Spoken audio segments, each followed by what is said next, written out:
Fala galera, tudo bom com vocês? Estou trazendo aqui a reação do vídeo do canal do Vene Casagrande, onde ele traz algumas notícias muito importantes para a nossa terça-feira agitada no Mengão, nosso amor, o nosso time preferido, o nosso único time, aquele que nos alegra. E eu vou trazer esse vídeo com muito carinho e muito amor. Se você gosta desse tipo de conteúdo, já se inscreve no canal para você não perder. Tem vídeo todo dia com as atualizações das melhores notícias do Flamengo. Tem notícias, tem react dos melhores canais que trazem notícia. Enfim, é um canal que você não pode perder de vista. Então, se você já começou a ver esse vídeo, já segue, já se inscreve, já dá like aqui para ajudar o meu trabalho e está me animando a gravar cada vez mais e mais conteúdos de qualidade para você. Vamos curtir o vídeo sem mais enrolação?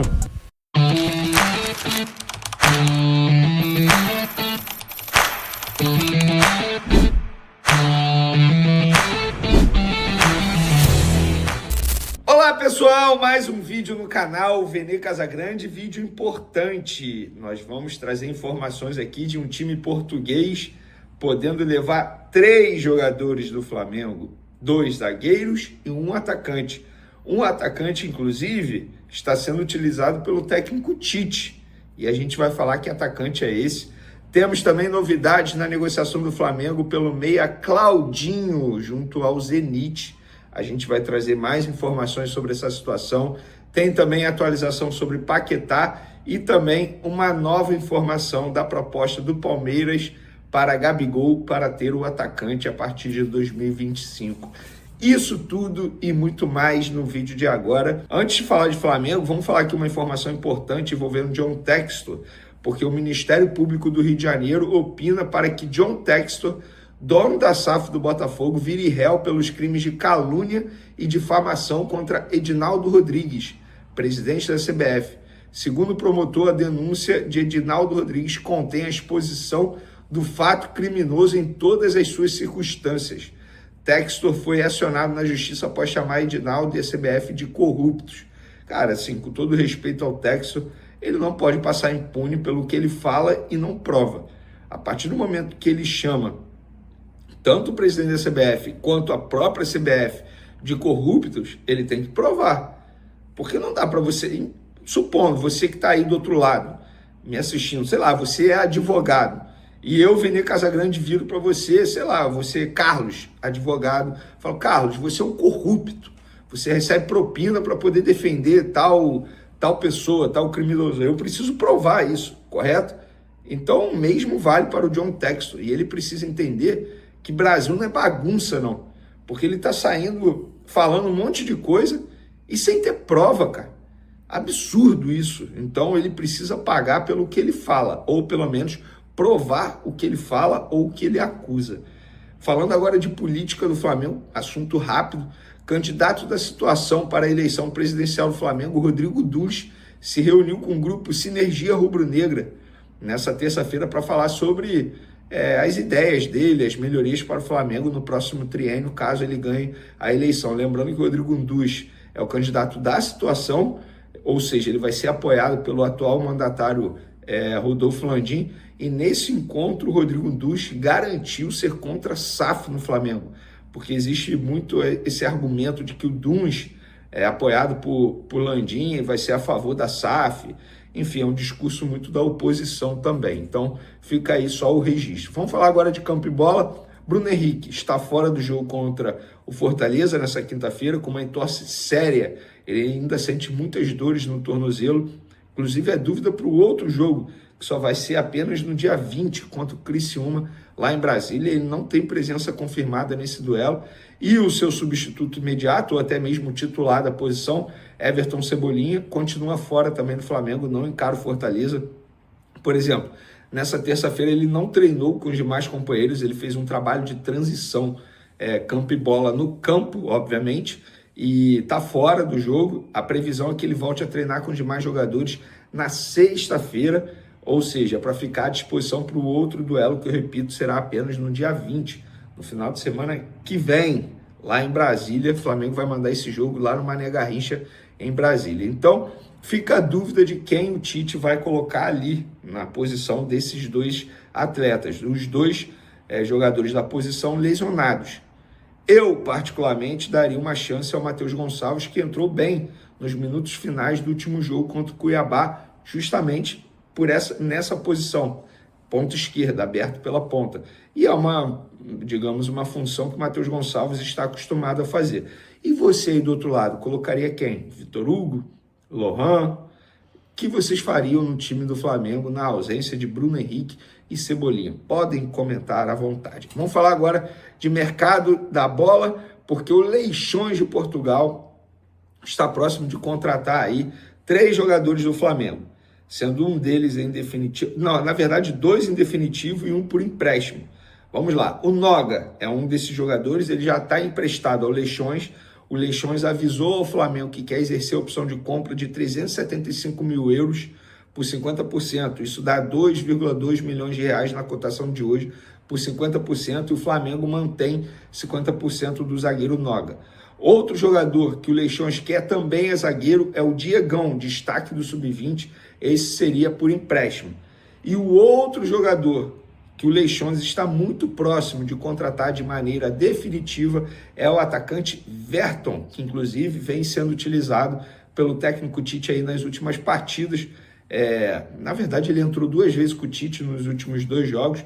De fato, ele mostrou ali muito vigor físico, muita disposição, muita vontade, mas nitidamente tem a parte técnica limitada para poder atuar no time do Flamengo. Pelo menos essa é a minha visão. Eu não vejo o Verton tendo espaço nesse setor ofensivo do Flamengo, sobretudo após o retorno dos jogadores que estão servindo a seleção, as suas respectivas seleções na Copa América, no caso, a seleção uruguaia, quando o Arrascaeta voltar. Não vejo por que ficar, entre aspas, improvisando o Verton no time do Flamengo. Então, o Flamengo muito próximo de negociar esses 3 atletas com o Leixões. O Leixões, na verdade, ele é um baita parceiro do Flamengo lá em Portugal. As 2 diretorias têm uma ótima relação, os dirigentes sempre que vêm aqui ao Brasil visitam o Ninho do Urubu, e mais um jogador, na verdade mais 3 jogadores podendo pintar lá no Leixões. Repito, Noga em definitivo, com o Leixões comprando, exercendo a opção de compra, o Diegão, zagueiro, por empréstimo,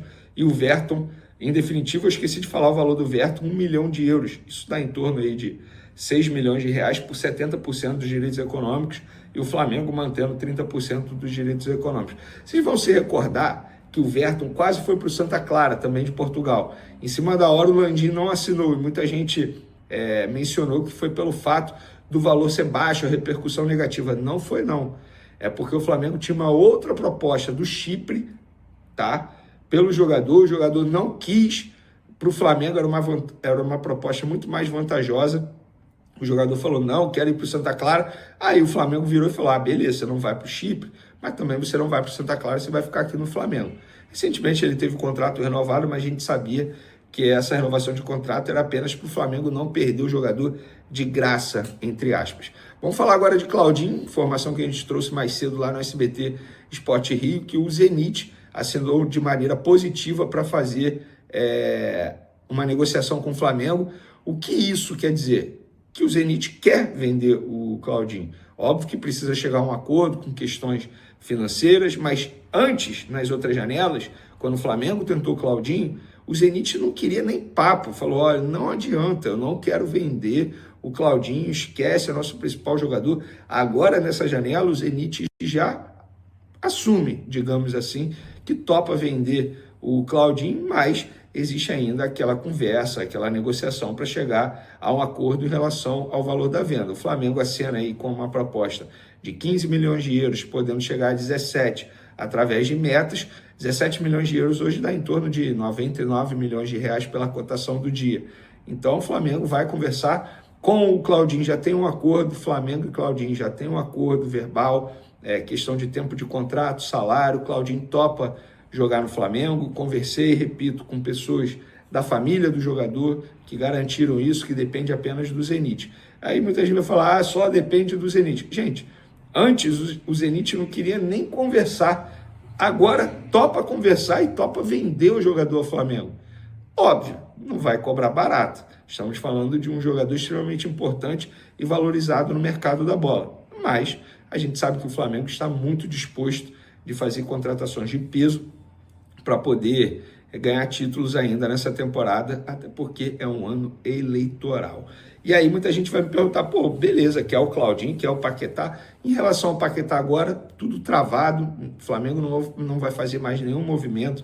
O Flamengo tentou o empréstimo, o West Ham vetou o empréstimo, veta a venda também. O West Ham não quer se desfazer do jogador, mas o jogador vai conversar com o West Ham para tentar fazer a vontade dele. Enquanto isso, ó, o Flamengo só observa, só de olho, não fará nenhum outro movimento para tentar o Paquetá.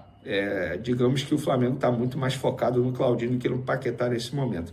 Para finalizar nosso vídeo, uma atualização sobre a proposta do Palmeiras ao Gabigol pela assinatura do pré-contrato. Ontem eu não mencionei, vou mencionar aqui hoje. 4 anos de contrato seria esse vínculo do Palmeiras com o Gabigol a partir de janeiro de 2025, ou seja, teoricamente o Palmeiras negocia com o jogador valor de luvas, pagamento de salário, tempo de contrato e não paga nada ao Flamengo. Ele não vai chegar de graça ao Palmeiras se ele for, porque obviamente o Gabigol vai pedir muito em relação a luvas, mas a vantagem que o Palmeiras tem em não negociar a compensação financeira com o Flamengo é que pode negociar com o jogador, por exemplo, eu não estou falando que será isso, 30 milhões de reais de luvas. O Palmeiras pode diluir esse valor durante o tempo do contrato. Isso é normal, tal como o Flamengo fez com o Guerreiro, por exemplo. Quando o Guerreiro chegou ao Flamengo, foi, entre aspas, livre, de graça. Mas aí o Flamengo diluiu o valor das luvas durante o pagamento do salário dele durante o tempo de contrato. Então é isso, pessoal. Essas são as informações do momento. Espero que vocês tenham gostado. Continue acompanhando o canal Vene Casagrande. Um beijo para vocês, forte abraço. Fui!